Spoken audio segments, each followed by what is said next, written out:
We are about to meet a woman who was diagnosed with multiple personality disorder at the young age of 4. She is sharing her personal story of life with setbacks and successes in her new book. Welcome, Gloria Hass.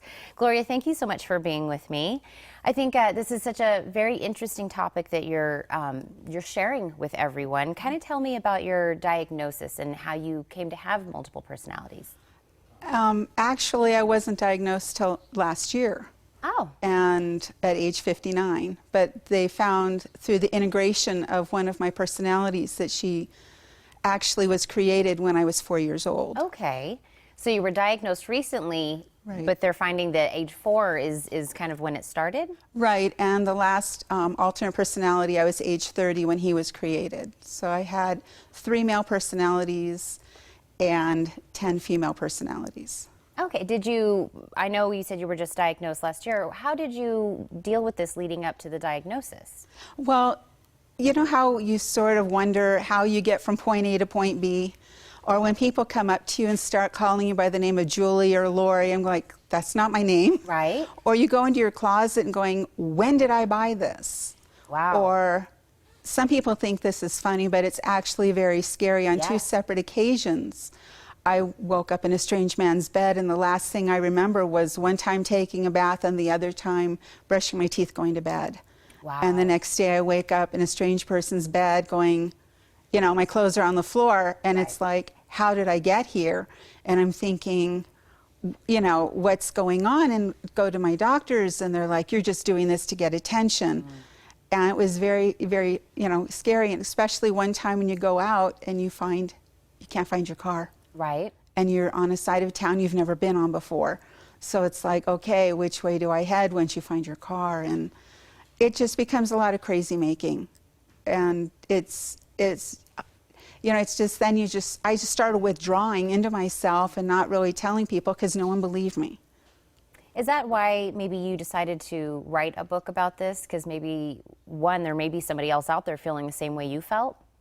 Yes, to let people know that they're not crazy, that the personalities can be integrated, and your brain, instead of being fractured into however many personalities, becomes unified again once you start taking the role over of why the alternate personality was developed in the first place.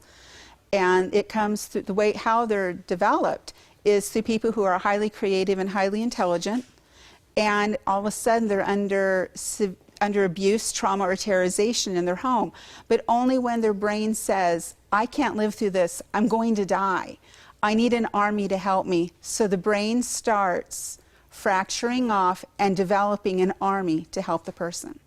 And so how are you dealing with this now today, now that you have this diagnosis, you have a clearer picture as to what's going on? How do you kind of function, or what are you hoping to accomplish from here? Well, I've actually integrated all 13 personalities. And I integrated 10 of them within a few months' time, and it was very fast. I was ready. I'd already had 37 years of therapy, of other counseling to try and function. And how I'm functioning now is a lot higher and better than what I was, because I had already reached my mental capacity of how far I could achieve in life.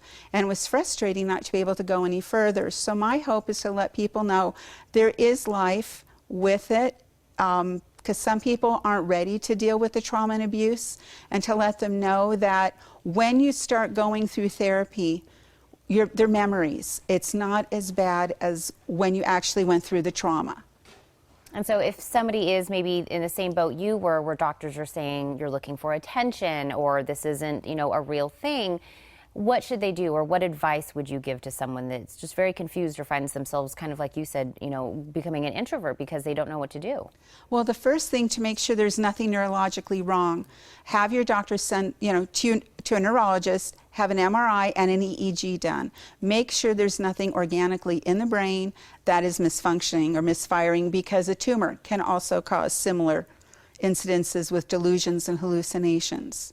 And then once that is clear, then you don't need a doctor's referral to go to behavioral health. So you go ahead, you call your insurance company, get referrals to behavioral health, and find a therapist that will believe you.